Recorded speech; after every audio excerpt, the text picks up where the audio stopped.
Assalamualaikum warahmatullahi wabarakatuh. Perkenalkan, nama saya Muhammad Zidan Imanda Harahap. Saya berasal dari Lampung dan sekarang saya kuliah di Universitas Islam Negeri Maulana Malik Ibrahim Malang. Ya, saya di sini akan menjelaskan tentang kisah Nabi Muhammad SAW.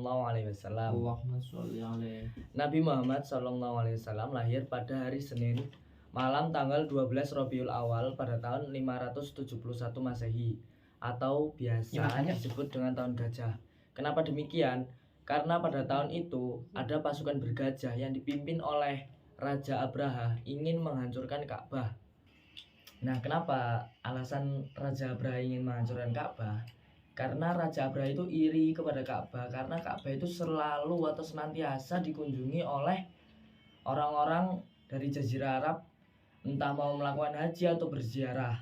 Nah, itulah yang memelatar belakangi Raja Abraha ingin menghancurkan Ka'bah.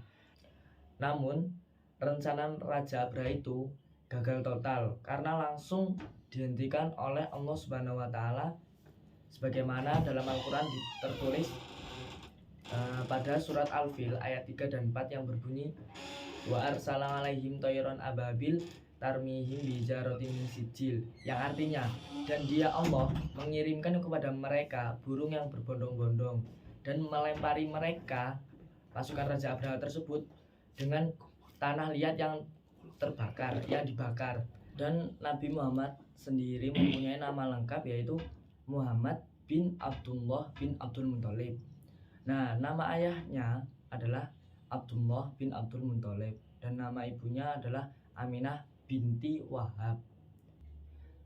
Nabi Muhammad SAW dibesarkan di Mekah dengan keadaan yang yatim dikarenakan dikarenakan saat ibunda Nabi Muhammad hamil 2 bulan, ayahnya itu meninggal dunia dalam perjalanan Madinah menuju ke Mekah. Nah, setelah Nabi Muhammad lahir, sesuai dengan adat istiadat orang Arab dahulu, bahwa anak kandung itu tidak boleh disusui oleh ibunya sendiri. Jadi Nabi Muhammad SAW itu disusui oleh Halimah binti Zu'aib as-Sa'diyah atau biasa disebut dengan Halimatus Sa'diyah sampai berumur sekitar 5 tahun. Setelah itu pada umur 6 tahun ibu Nabi Muhammad wafat. Kemudian Nabi Muhammad diasuh oleh kakeknya yang bernama Abdul Muthalib hingga umur 8 tahun. Kemudian setelah kakeknya wafat, beliau diasuh oleh pamannya yang bernama Abu Thalib. Dan di saat Nabi Muhammad berusia 12 tahun, beliau diajak oleh pamannya untuk berdagang ke negeri Syam. Dan pada tahun ke-15, Nabi Muhammad juga pernah mengikuti perang yang namanya Perang Sifir yang terjadi di antara daerah Nahla dan Taif. Nah, biasanya Nabi Muhammad jikalau tidak diperintah atau tidak ikut pamannya ke negeri Syam untuk berjualan atau berdagang, biasanya Nabi Muhammad itu mengembala kambing. Dan singkat cerita ketika umur Nabi Muhammad sudah mencapai 25 tahun, beliau ikut pada seorang wanita, saudagar wanita yang bernama Maisarah atau yang dikenal dengan Khadijah. Nah, si Khadijah ini yang kelak akan menjadi istri Nabi Muhammad tersebut. Karena Khadijah ini adalah seorang ponakan dari seorang pendeta yang terkenal, dan Khadijah itu tahu ciri-ciri Nabi akhir zaman, dan ciri-ciri Nabi akhir zaman tersebut terdapat pada Nabi Muhammad itu sendiri. Dan pada usia 25 tahun, Nabi Muhammad melakukan perjalanan lagi ke Syam dengan membawa barang dagang milik Khadijah. Sesampainya di Syam, beliau bertemu dengan seorang rohib atau biasa disebut biarawan yang bernama Nastur. Dan si rohib ini menemukan berbagai keistimewaan yang terdapat dalam diri Nabi Muhammad tersebut. Setelah beliau pulang dari Syam, sekitar 2 bulan kemudian Nabi Muhammad menikah dengan Siti Khadijah. Dan dari hasil pernikahan Nabi Muhammad dengan Khadijah, mereka berdua dikaruniai tujuh orang anak, 3 putra dan 4 putri. Nah, yang putra itu bernama pertama Al-Qasim, kedua Abdullah, dan yang ketiga Thayyib.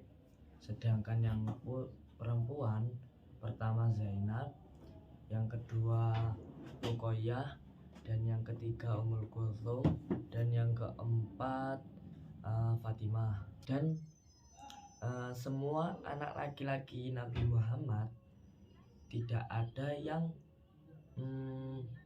sampai besar, maksudnya saat kecil sudah meninggal semua, yaitu karena sudah ditetapkan oleh Allah Subhanahu wa Ta'ala bahwa Nabi Muhammad tidak akan mempunyai keturunan seorang laki-laki, tapi mempunyai seorang keturunan dari perempuan gitu, dari nasab perempuan. Dan keempat putri Nabi Muhammad ini kelak akan menikah dengan sahabat-sahabat Nabi Muhammad. Yang pertama Zainab akan menikah dengan Abil As Ibnu Robi, dan yang kedua Ruqayyah akan menikah dengan Utbah bin Abi Lahab, dan yang ketiga Ummu Kulthum akan menikah dengan Utaibah bin Abi Lahab. Dan kemudian si Ruqayyah dan Ummu Kulthum ini dua-duanya juga akan menjadi istri dari Sayyidina Utsman bin Affan. Dan putri yang terakhir, putrinya Nabi Muhammad SAW yang terakhir, yaitu Fatimah Az-Zahra, akan menikah dengan Sayyidina Ali bin Abi Thalib radhiyallahu an. Nah, pada usia 35 tahun beliau dipercaya oleh masyarakat Mekah untuk meletakkan Hajar Aswad di Ka'bah. Dan kemudian singkat cerita pada usia 40 tahun beliau sering menyepi atau menyendiri di Gua Hira hingga beliau menerima wahyu pertama yang datang dari Allah melalui perantara malaikat Jibril. Dan wahyu tersebut adalah Quran surat Al-Alaq ayat 1-5. Sesudah peristiwa tersebut, Nabi Muhammad SAW langsung keluar dari Gua Hira dengan keadaan yang sangat takut dan serta bingung. Sampai di rumah Nabi Muhammad menyuruh istrinya Siti Khadijah untuk menyelimuti dirinya karena badannya itu sangat menggigil atau kedinginan karena ketakutan. Setelah Khadijah menyelimuti Rasulullah merasa lebih enakan atau lebih reda badannya dari kedinginan tadi. Setelah itu Nabi Muhammad bercerita kepada istrinya tersebut begini begitu. Setelah itu Siti Khadijah menenangkan Rasulullah. Kemudian Siti Khadijah mengajak Nabi Muhammad untuk menemui saudaranya, yaitu yang bernama Waraqah bin Naufal. Waraqah bin Naufal ini adalah saudara dari ayahnya Khadijah. Waraqah telah memeluk agama Nasrani sejak zaman Jahiliyah dahulu. Sampainya Siti Khadijah dan Nabi Muhammad sampai di kediamannya Waraqah bin Naufal, kemudian si Khadijah ini berkata kepada Waraqah, "Wahai pamanku, lihatlah anak saudaramu ini." Kemudian Waraqah berkata, "Wahai saudaraku, ada apa?" Kemudian Rasulullah menceritakan semua kejadian yang terjadi di Gua Hira tersebut. Kemudian si Waraqah menjawab, "Jibril ini adalah duhas yang diutus oleh Allah kepada nabi-nabi sebelum kamu, salah satunya adalah Nabi Musa." Kemudian si Waraqah berkata lagi, Duhai saudaraku, semoga aku masih hidup ketika engkau diusir." Mendengar perkataan tersebut, Nabi Muhammad sontak kaget dan bertanya kepada si Waraqah, apakah aku akan diusir juga seperti nabi-nabi sebelumnya?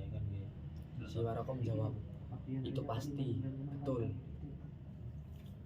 Jadinya semua nabi yang diutus oleh Allah untuk menyampaikan wahyu yang diterimanya dan untuk disampaikan kepada umatnya, itu pasti akan memiliki musuh yang sangat banyak, terutama pada kaumnya sendiri. Setelah kejadian tersebut, Nabi Muhammad tidak lagi menerima wahyu untuk beberapa saat, dan pada masa itu bisa disebut dengan masa fatratul wahyi atau tidak ada turunnya wahyu. Karena Al-Quran itu diturunkan oleh Allah itu tidak langsung semuanya, melainkan berangsur-angsur selama 23 tahun, atau ada sumber yang mengatakan 22 tahun 2 bulan dan 22 hari. Selama periode tersebut, Allah menyampaikan Al-Quran kepada Nabi Muhammad dalam bentuk 30 juz dan 114 surah dan terdiri dari sekitar 6.664 ayat. Dalam sejarah turunnya Al-Quran diturunkan di dua wilayah, yaitu Mekah dan Madinah. Di Mekah sekitar 10 tahun dan di Madinah sekitar 13 tahun. Jadinya totalnya 23 tahun. Dalam sejarah turunnya Al-Quran, periode pertama terjadi di Mekah selama 4 hingga 5 tahun. Pada masa ini, dakwah yang dilakukan oleh Nabi Muhammad masih dilakukan secara sembunyi-sembunyi karena Islam ini baru muncul. Karena baru muncul, jadinya pembesar Quraisy yang ada di Mekah itu tidak senang adanya agama baru. Apabila ketahuan tidak memeluk agama nenek moyang atau mereka masuk Islam, mereka akan langsung disiksa oleh pembesar Quraisy tersebut. Dikarenakan pembesar Quraisy itu, pembesar Mekah itu tidak suka terhadap agama Islam. Oleh karena itu, Nabi Muhammad menyuruh umatnya untuk melakukan ibadah secara sembunyi-sembunyi atau tidak terang-terangan, supaya tidak ketahuan oleh orang-orang Quraisy. Pada masa ini, wahyu yang diturunkan kepada Nabi Muhammad lebih spesifik terhadap kepribadian Rasulullah, prinsip-prinsip akhlak Islam, dan sifat-sifat ketuhanan Allah. Periode kedua di Mekah turunnya Al-Quran itu sekitar 4-9 tahun. Pada masa ini wahyu yang diturunkan lebih spesifik terhadap kewajiban umat Islam, pembatasan dan ibadah kepada Allah, dan ancaman dan pengancaman terhadap orang-orang Quraisy yang berperilaku buruk terhadap umat Islam. Dan adapun orang-orang yang pertama kali memeluk Islam, yang pertama ada Ali bin Abi Thalib, keponakan Rasulullah. Ali bin Abi Thalib memeluk Islam saat itu usianya masih kecil. Dan yang kedua Khadijah, istri beliau. Dan yang ketiga Abu Bakar As-Siddiq. Dan yang keempat Haris. Yang keempat itu Zaid bin Harisah. Dan yang kelima Utsman bin Affan. Sebenarnya si Siti Khadijah ini tahu akan kenabian dari Nabi Muhammad tersebut, karena Khadijah ini adalah ponakan dari seorang pendeta yang terkenal atau hebat lah. Jadinya beliau tahu ciri-ciri Nabi akhir zaman, dan ciri-ciri tersebut terdapat pada Nabi Muhammad SAW. Maka tidak kaget kalau si Khadijah dan tidak kaget kalau si Nabi Muhammad ini adalah seorang Nabi akhir zaman. Dan Abu Bakar As-Siddiq, beliau aslinya namanya bukan Abu Bakar As-Siddiq, aslinya adalah aslinya adalah bernama Abdullah bin Abu Quhafah. Kenapa beliau mendapat gelar As-Siddiq yang berarti benar? Karena beliau adalah salah satu orang yang sangat mempercayai kenabiannya Nabi Muhammad. Di saat orang-orang di Mekah itu tidak ada yang percaya kepada Nabi Muhammad, tetapi si Abdullah bin Abi Quhafah ini sangat percaya bahwa Nabi Muhammad itu adalah Nabi akhir zaman. Jadinya si Abdullah ini diberi gelar As-Siddiq oleh Nabi Muhammad, yaitu benar atau yang membenarkan. Di masa Mekah ini Nabi Muhammad sangat sulit cobaannya atau sangat berat, karena di Mekah itu banyak orang yang sangat membenci Islam, terutama pembesar Quraisy yang membenci Islam dan memusuhi Islam. Tak heran mereka memusuhi Islam dan memerangi Islam.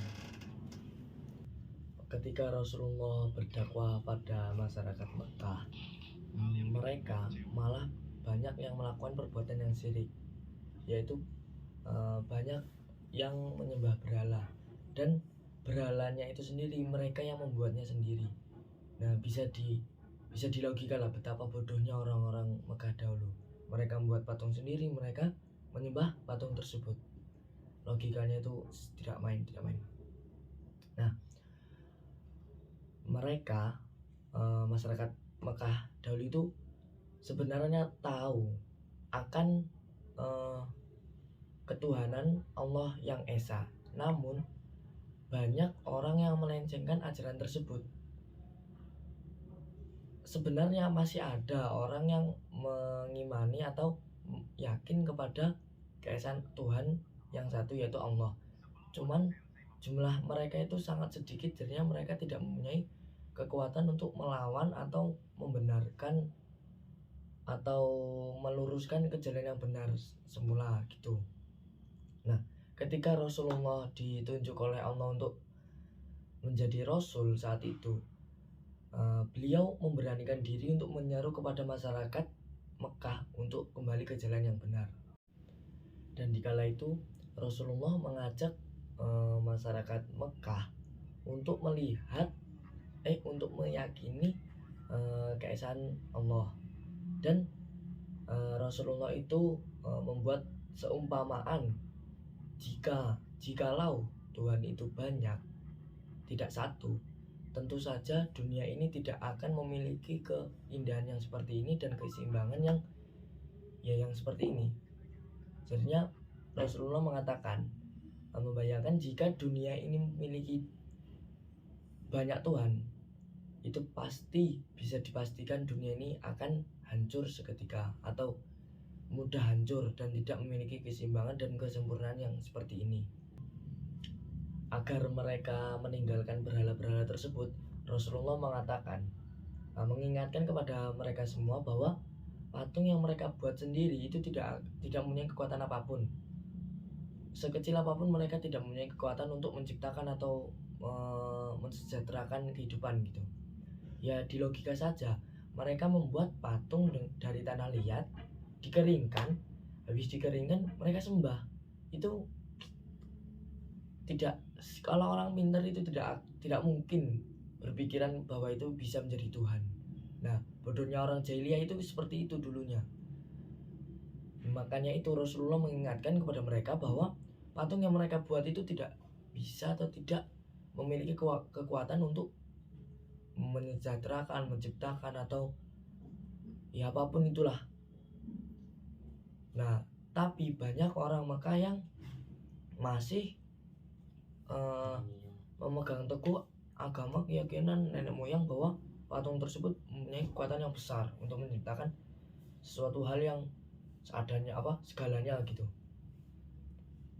Maka dari itu Rasulullah terus berjuang, walaupun saat itu Rasulullah berjuangnya secara sembunyi-sembunyi karena pada saat itu Islam masih sedikit lah pengikutnya. Selanjutnya yang diajarkan kepada Nabi Muhammad kepada masyarakat Mekah saat itu adalah tentang adanya hari akhir atau hari kiamat. Karena kebanyakan masyarakat Mekah itu tidak meyakini adanya hari kiamat, dan mereka meyakini setelah mereka mati ya sudah, tidak ada kehidupan selanjutnya. Jadinya setelah mati udah gitu, jadi udah selesai kehidupannya, padahal itu salah. Nah, Nabi Muhammad itu mengingatkan masyarakat Mekah untuk membenarkan adanya hari kiamat. Kemudian Nabi Muhammad meyakinkan bahwa setelah mati mereka akan mengalami namanya hari kebangkitan, atau biasa disebut dengan ya hari kebangkitan itu. Sebelum hari kebangkitan mereka akan menemui yang namanya alam barzah atau alam kubur, dan di situ mereka akan ditanyai tentang siapa nabi, siapa Tuhanmu, siapa nabimu, dan ya segalanya gitulah. Segala cara sudah dilakukan Rasulullah untuk meyakinkan masyarakat Mekah akan adanya hari kebangkitan, kematian, dan hari kiamat. Namun orang-orang Quraisy itu, kafir Quraisy itu tetap menentang akan hal itu, dan mereka malah menantang Rasulullah untuk menghidupkan nenek moyang mereka yang sudah mati untuk didatangkan di hadapan mereka. Dan mereka menanyakan kepada Rasulullah kapan hari kiamat itu terjadi. Dan mereka yakin, beranggapan bahwa kebangkitan setelah kematian itu adalah suatu perkara yang tidak logis dan di luar nalar. Maka dari hal itu mereka tidak yakin akan adanya kebangkitan setelah kematian. Mereka menganggap Rasulullah itu sedang berhayal atau memikirkan hal-hal yang tidak masuk akal. Dan tak jarang orang-orang kafir Quraisy itu mengatakan bahwa Nabi Muhammad itu adalah orang yang gila dan orang yang sudah terputus dari hidayah agama nenek moyang mereka.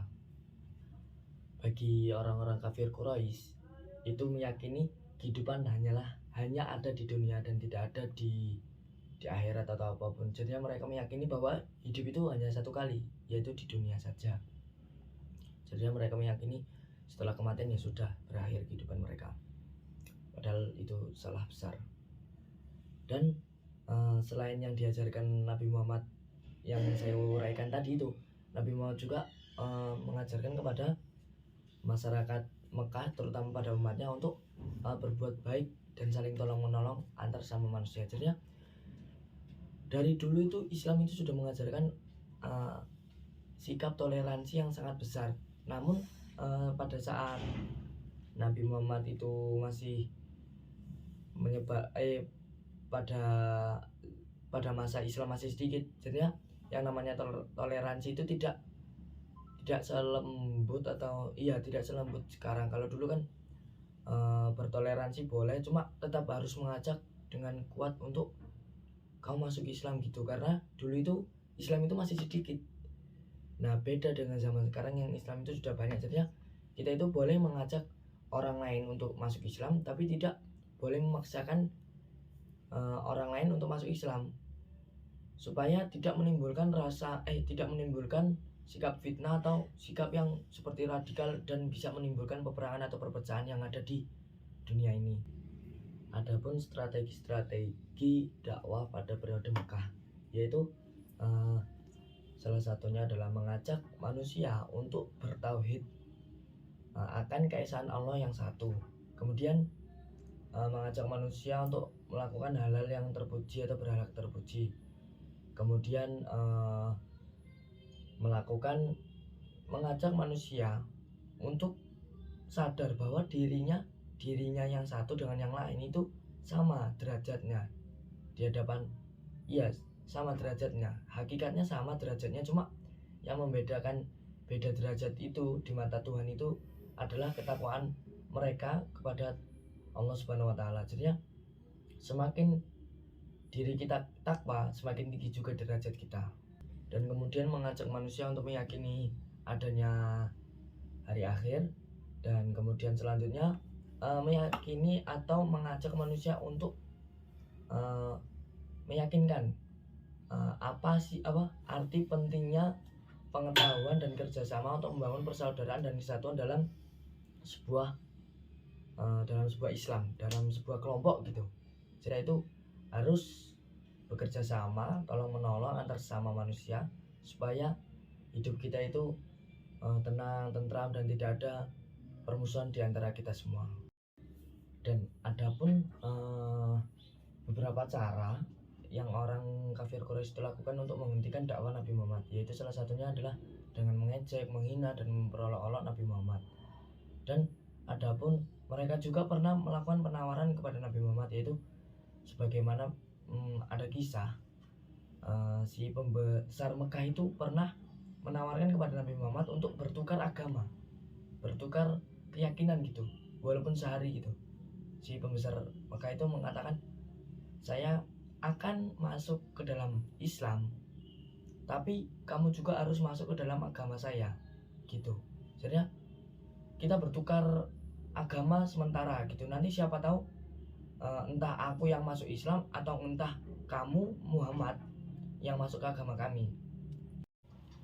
Setelah pembesar Mekah itu mengatakan hal tersebut kepada Nabi Muhammad, tidak selang lama Nabi Muhammad mendapatkan wahyu Quran surat Al-Kafirun ayat 1-6 yang intinya kita kalau babakan atau masalah ketuhanan kita tidak boleh bertoleransi gitu.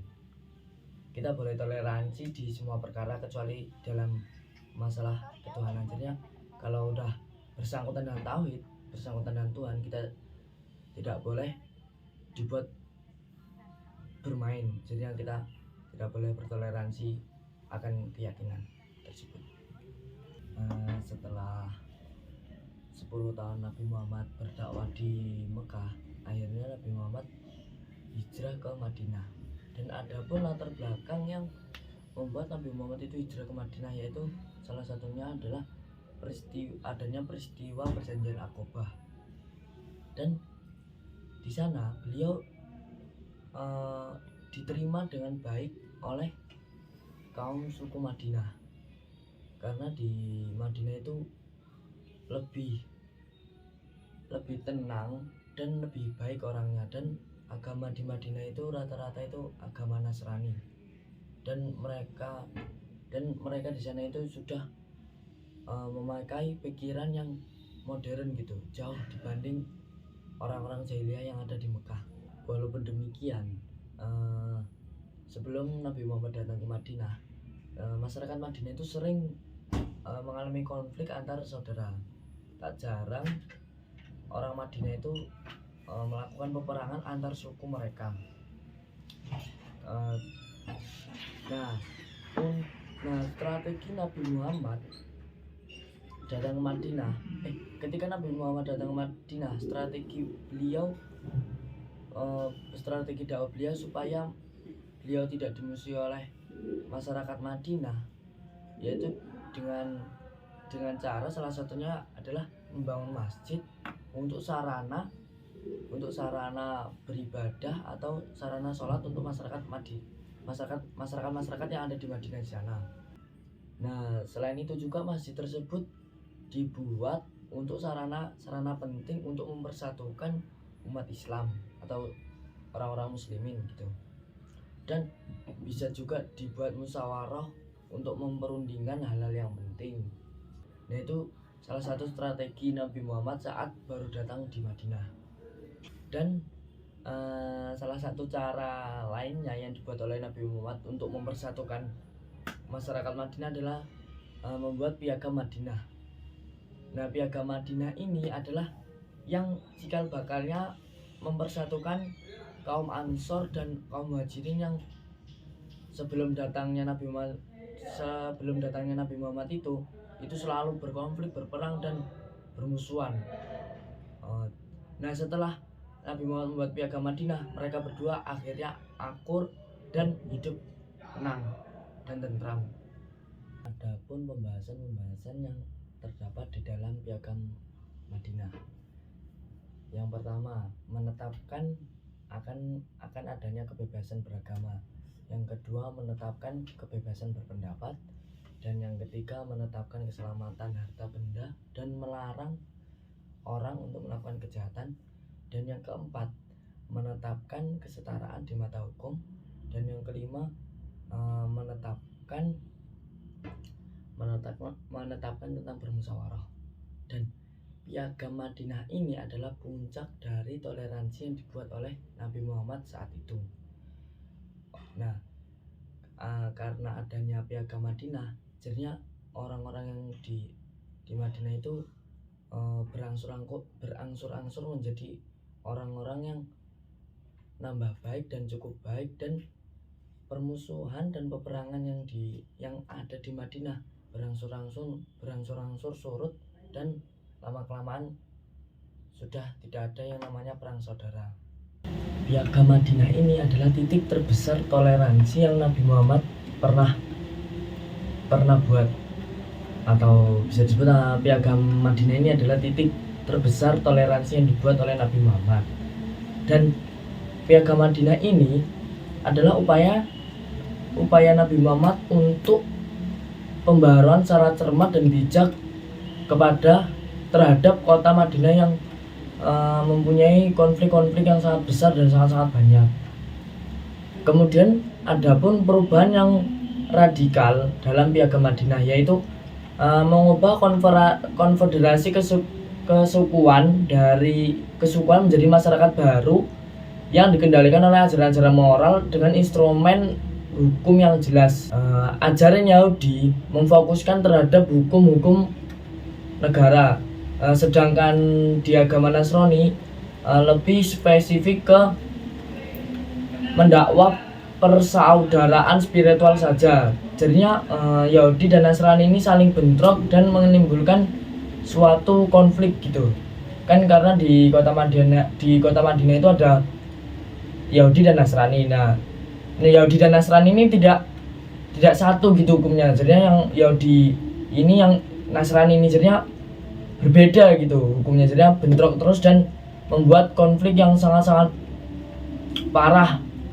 Nah, setelah kedatangan Nabi Muhammad membuat strategi, yaitu dengan cara pembuatan Piagam Madinah ini, kedua belah pihak bisa diredakan konfliknya. Jadi setelah ada Piagam Madinah, berangsur-angsur kedua belah pihak menjadi rukun dan sudah tidak ada konflik sebesar dahulu gitu.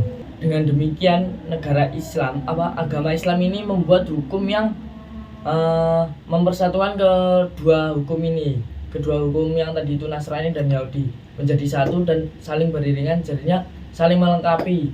Nah, itulah yang membuat Piagam Madinah itu diterima baik oleh orang-orang Madinah, karena mereka rasa Piagam Madinah ini lebih cocok menjadi hukum yang ada di kota Madinah tersebut, karena tidak menyimpang dari agama dan hukumnya pun berjalan, jadinya dua-duanya itu dapat. Nah, itu salah satu alasan mengapa Piagam Madinah langsung diterima baik oleh kaum yang ada di Madinah. Nah, itulah tadi strategi yang digunakan oleh Rasulullah dalam berdakwah di Madinah. Dan saya akan membahas tentang namanya kenapa sih Nabi Muhammad berhijrah ke Madinah. Alasannya itu ada banyak, cuman salah satunya adalah namanya seorang rasul itu tidak akan mungkin bisa langsung diterima oleh kaumnya. Begitu pula dengan Rasulullah. Setelah Rasulullah menjadi rasul, ketika Nabi Muhammad menjadi rasul, itu banyak dari kerabatnya, dari tetangganya, atau dari keluarganya sendiri malahan, atau dari kaumnya yang lain, itu banyak yang memusuhi Nabi Muhammad. Terus adanya perbedaan kondisi di Mekah dan di Madinah. Nah, itu salah satu juga yang membuat Nabi Muhammad hijrah ke Madinah. Dan yang selanjutnya adalah golongan bangsawan dan pendeta atau pembesar Quraisy yang ada di Mekah itu sangat terganggu terhadap agamanya Nabi Muhammad. Nah, itulah salah satu bentuk alasan kenapa Nabi Muhammad pergi atau berhijrah ke Madinah. Seperti yang dikatakan oleh Waraqah bin Nawfal sebelumnya yang saya jelaskan itu, Waraqah pun pernah berkata kepada Nabi Muhammad, semoga saya masih hidup di saat kamu diusir oleh kaummu sendiri. Nah, itu menjadi bukti bahwa Nabi Muhammad itu kelak akan diusir oleh kaumnya sendiri, yaitu kaumnya yang ada di Mekah itu. Nah, itu yang membuat Nabi Muhammad merasa terganggu dan terancam. Oleh karena itu Nabi Muhammad dan umatnya itu Nabi Muhammad menyarankan umatnya untuk berhijrah bersamanya ke Madinah gitu. Selain dakwah Rasulullah yang di atas tadi yang saya sebutkan, adapun dakwah Rasulullah yaitu dakwah perjanjian. Perjanjian adalah kesepakatan yang dibuat oleh Rasulullah kepada pihak-pihak tertentu untuk mencari suatu persamaan dalam suatu masalah. Dan perjanjian yang paling terkenal dalam sejarah Islam adalah perjanjian Hudaybiyah. Perjanjian Hudaybiyah adalah suatu perjanjian yang Rasulullah buat untuk meredakan ketegangan militer Islam dengan militer kaum musyrik Quraisy. Dan isi dari perjanjian tadi Hudaybiyah itu adalah satu, selama 10 tahun diberlakukan genjatan militer antara kaum kafir Quraisy dan kaum muslimin. Yang kedua, orang Islam dari kaum Quraisy yang datang ke umat Islam tanpa izin walinya hendaklah ditolak oleh umat Islam. Jadinya kalau tidak diberi izin oleh orang Quraisy itu tersendiri, jika orang Quraisy itu ingin masuk ke Islam, itu si orang Quraisy ini harus mendapatkan perizinan dulu dari orang Quraisy, dari pembesar-pembesar Mekah. Jadinya kalau tidak mempunyai bukti kalau sudah diizinkan, umat Islam tidak akan menerima orang Quraisy tersebut, tidak akan menerima orang Quraisy tersebut. Dan yang ketiga, kaum Quraisy tidak akan menolak orang-orang Islam yang ingin masuk ke agama Quraisy atau agama Mekah, yaitu menyembah berhala. Yang ketiga, kaum Quraisy jika ada orang Islam ingin masuk ke agama Quraisy yaitu menyembah berhala, itu tanpa bukti pun bisa. Jadinya kalau Quraisy ingin masuk Islam harus ada bukti, kalau Islam ingin masuk ke Quraisy itu tidak perlu bukti pun bisa. Dan yang keempat, tiap kabilah yang ingin masuk dalam persekutuan dengan kaum Quraisy atau dengan kaum muslimin dibolehkan dan tidak akan mendapatkan rintangan. Jadinya kedua belah pihak kalau ingin memasuki wilayah antar satu dan yang lain itu diperbolehkan. Yang terpenting tidak menimbulkan kericuan atau perkara-perkara yang memicu ketegangan atau memicu perkelahian atau pertengkaran intinya. Yang kelima, kaum muslimin tidak jadi mengerjakan umroh saat itu. Jadi ini keadaannya, kaum muslimin, kaumnya Rasulullah itu dari Mekah ingin ke Madinah, niatnya itu untuk umroh, tetapi di tengah-tengah jalan ada suatu kejadian yang membuat Rasulullah ini membuat perjanjian Hudaybiyah ini. Nah, isi perjanjian Hudaybiyah ini yang tadi saya sebutkan itu. Nah, kalau secara logika perjanjian ini yang dirugikan adalah umat Islam, bukan umat kafir Quraisy. Tapi karena kebaikan Rasulullah memberikan perjanjian ini kepada kaum kafir Quraisy, dan orang kafir Quraisy pun menerima dengan lapang dada. Tetapi yang paling dirugikan umat Islam adalah saat itu adalah umat Islam tidak bisa umroh pada saat itu juga. Jadinya umat Islam itu ditunda umrohnya sampai tahun berikutnya, seperti itu. Walaupun sudah seperti itu, tahun berikutnya ketika kaum muslimin ini ingin umroh ke kota Mekah, itu pun masih diberi syarat oleh kaum kafir Quraisy. Ya, syaratnya itu ya satu, kaum muslimin ketika memasuki Mekah itu tidak diperbolehkan bawa senjata. Yang kedua, ketika umat muslimin ingin masuk ke wilayah Mekah itu harus menunggu hingga semua warga yang ada di Mekah itu keluar dari wilayah Mekah untuk sementara. Dan yang ketiga, umat muslimin tidak diperbolehkan menduduki atau tidak boleh di kota Mekah lebih dari 3 hari 3 malam. Jadinya kalau sudah melebihi 3 hari 3 malam itu akan dipaksa keluar atau dipaksa diusir oleh kaum kafir Quraisy yang ada di Mekah. Jadi ya gimana ya, Nabi Muhammad sudah memberikan keringanan, sudah baik, padahal Nabi Muhammad itu sudah baik kepada kaum kafir Quraisy, tapi balasan kaum kafir Quraisy ini kepada Nabi Muhammad itu tidak pernah berubah dari dulu hingga sekarang. Bencinya itu sangat-sangat amat besar, benci kepada Nabi Muhammad. Ya itulah namanya orang kalau sudah kadung benci sama seorang, itu semua cara itu akan diperlakukan secara buruk, walaupun sudah dibaiki atau diperlakukan baik, itu akan akan tetap dibalas dengan keburukan. Seperti itulah. Dan kemudian dakwah selanjutnya yang dilakukan oleh Rasulullah adalah dakwah dengan mengirimkan surat kepada pihak-pihak tertentu atau raja. Nah, setelah perjanjian Hudaybiyah itu ada klausul gencatan senjata selama 10 tahun. Dan di masa itu Nabi Muhammad menggunakan waktu itu sebaik-baik mungkin dengan mengirimkan surat-surat kepada raja-raja yang ada di Jazirah Arab. Salah satunya adalah kepada Asamah bin Al-Ajair, Raja Habasyah. Dan yang kedua ada Mukaukis, Raja Yaman. Dan yang ketiga ada Kislar. Kislar itu bukan sih, aslinya namanya bukan Kislar. Itu hanya hanya gelar pada yang gelarnya Raja Persia. Yang kelima ada Kaisar Heraklius. Kaisar Heraklius ini adalah Raja Romawi. Ya, Romawi itu adalah kerajaan yang besar dan kekuatan militernya itu tidak main-main. Dan yang keenam ada pemimpin Bahrain yang bernama Al-Mudayir.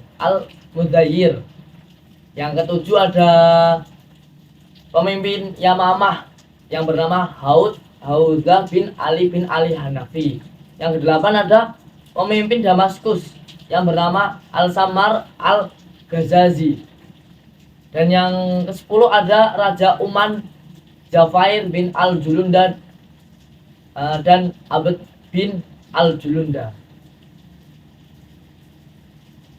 Selain mengirimkan surat, Rasulullah pun mengutus sahabat-sahabatnya untuk mengajarkan agama Islam ke berbagai daerah. Salah satunya adalah mengutus Khalid bin Walid menuju ke Najran. Dan adapun Mu'ad bin Jabal dan Musa al-Asy'ari yang diutus oleh Nabi untuk mengajarkan agama Islam di Yaman. Selanjutnya yang dilakukan oleh Rasulullah adalah menerapkan nilai-nilai ajaran Islam. Pada periode Madinah, Rasulullah sanggup membangun cikal bakal negara Islam yang ada di Jazirah Arab. Seiring dengan itu, ayat-ayat Al-Quran pun turun berangsur-angsur, dan isinya salah satunya adalah memerintahkan kepada umat muslimin setiap ingin melaksanakan sholat itu harus mengumandangkan azan, yang berarti panggilan sholat untuk kaum muslimin. Dan yang kedua ada diberikan izin oleh Allah, Rasulullah diberikan izin oleh Allah untuk berperang dan membagikan rampasan perang kepada sahabat-sahabat Rasulullah, dan menyuruh kaum muslimin untuk berpuasa, berzakat, dan berpindah kiblat dari Baitul Maqdis ke Ka'bah Mekah. Jadinya dulu itu kiblat orang muslimin itu bukan di Ka'bah, cuma di Baitul Maqdis. Tetapi semua itu berubah ketika saat Rasulullah mengimami sholat zuhur, kalau nggak salah, itu Rasulullah itu mendapatkan wahyu. Kalau isi wahyu tersebut adalah kalau kiblatnya orang muslimin itu dipindah dari bukan di Baitul Maqdis lagi, tetapi di arah kiblat. Dan yang ketiga adanya larangan meminum khamr. Nah, jadi itu sebelum hijrah ke Madinah, khamr itu masih halal. Sebenarnya kalau kita hidup di zamannya Rasulullah saat ada di Mekah, itu khamr itu masih halal, belum belum bersertifikat haram gitu. Nah, karena kita hidup setelah zamannya Nabi di Madinah, jadinya labelnya khamr itu sekarang menjadi haram, bukan halal. Nah, yang kelima, adanya perintah untuk berhaji dan adanya perintah bahwa setiap wanita harus memakai hijab atau kerudung. Nah, itu juga hukum baru. Karena sebelum Nabi hijrah ke Madinah, itu wanita muslimin belum diwajibkan untuk menggunakan kerudung atau hijab. Jadinya di saat di Mekah itu belum ada belum ada ketetapan untuk wanita menggunakan hijab. Tapi setelah Nabi hijrah ke Madinah, mendapatkan wahyu bahwa setiap wanita muslimin harus menggunakan hijab atau kerudung untuk penutup kepala itu. Nah, yang keenam, adanya perintah tayamum dan sholat khauf. Singkat cerita, Nabi Muhammad wafat di Madinah pada hari Senin tanggal 12 Rabiul Awal tahun 11 Hijriah atau 8 Juni tahun 632 Masehi. Ya, itu adalah pembahasan secara singkat tentang biografi dan perjalanan hidup Rasulullah SAW. Nah, saya Muhammad Zidan Imanda Harahap pamit dan mohon maaf apabila ada kesalahan kata atau tutur kata yang kurang baik atau salah, mohon dimaafkan.